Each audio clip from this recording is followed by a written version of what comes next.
Hey, I'm Max Eagle. And I'm Cole Baker. Today we'll be uncovering the secrets of Assyrian and Egyptian warfare technology. We'll be starting with Assyria, an empire that oppresses enemies with its militaristic might.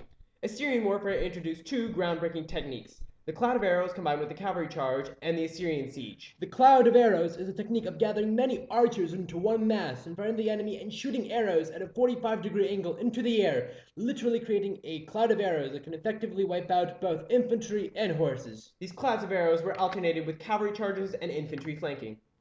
This was especially beneficial in fighting armies at the time, which were for the main part unorganized. These clouds of arrows allowed the Assyrians to gain control of the area quickly and with minimal casualties. The other revolutionary innovation was the Assyrian siege. The Assyrian siege was a technique devised during the capture of Judea. The basic tactic was to use battalions to knock down city walls. This tactic almost ensured victory for the Assyrians due to the extensive military count and the crudeness of the city walls that they had to break through. The most important innovation in Assyrian weaponry was the iron-tipped battering ram.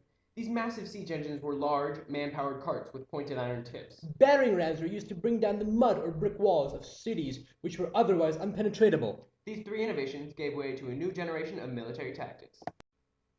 And so, we move on to another great civilization which managed to conquer its few invaders: Egypt. Egypt pioneered a military method that is still in use around the world today: mercenaries. Sometime in the Middle Kingdom era, Egyptians began to hire Nubians to do their dirty fighting. Nubian warriors were famed for their brutality and their persistence. These African mercenaries were long credited with helping the Egyptians rid their eastern border of smelly desert invaders. It is also suspected that mercenaries were used in the battles against the Hyksos. Nubian mercenaries helped Egypt to become the dominant military empire it once was. Another one of Egypt's innovations were military schools. Military academies trained ordinary soldiers to become commanding field officers. The teachers in these schools were usually harsh. They subjected pupils to irrational punishment and treatment. This punishment sometimes reached absurd levels. Students were forced to simulate fights and battles, sometimes to the first blood, and sometimes to the last. The next invention is not an Egyptian one. The Egyptians merely perfected it into a weapon that can inflict deadly wounds on personnel. The javelin, before Egyptian modifications, was a crude piece of wood that could not fly more than a few meters. The Egyptians did two things to the javelin. They perfected its wooden design, and they added a deadly, heavy bronze tip.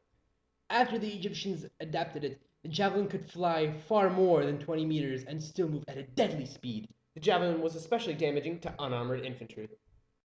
Well, we hope that we have helped you understand the origins of the military ideas that we use so commonly today. And how a few of the most important ones came from these two amazing, technologically advanced civilizations. I'm Cole Baker, And I am Max Eagle. and we thank you for joining us today. Yes, we do.